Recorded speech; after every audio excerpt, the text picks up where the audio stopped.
El llibre és un recull d'imatges de Sant Adrià, d'època, on s'intenta una miqueta plasmar el que és la vida aquí a Sant Adrià, de la gent, del poble, i bueno, creiem que és interessant pel fet que hi ha molta gent que desconeix aquestes èpoques, no? I uns perquè no han viscut i d'altres perquè són molt joves i ho voldrien recordar i no ho saben, no? I els grans serà una cosa de poder retrobar-se altre cop amb el seu passat.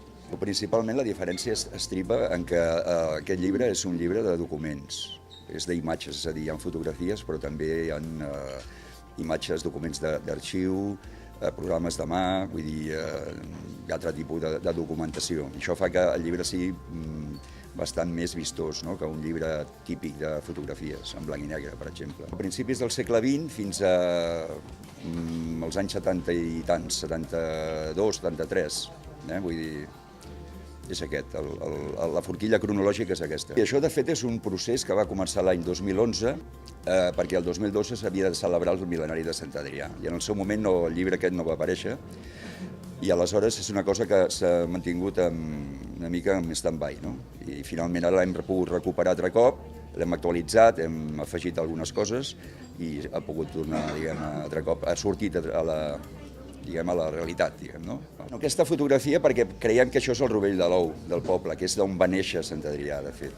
És el nucli antic, és on està l'església i les 4 cases del voltant. I pensem que aquesta és una foto que és representativa. Com a alcalde em correspon fer un reconeixement públic, un agraïment immens a la Revolució Fotogràfica, perquè durant anys ens ha mantingut i ens ha permès anar traient llibres, perquè l'important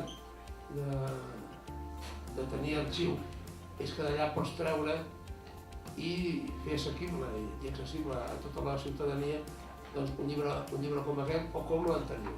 I per tant jo crec que és un llibre magnífic. Jo crec que ha de començar, ha de ser l'inici d'un seguit que podem anar traient de fotografies per posar-les a l'abast de totes les persones de Sant Adrià i que no siguin de Sant Adrià. Després desitjo que l'aneu a comprar, que tampoc és tan car, d'acord? I més és el dia de Sant Jordi. Com a mínim podeu comprar un llibre que és el de la fotografia.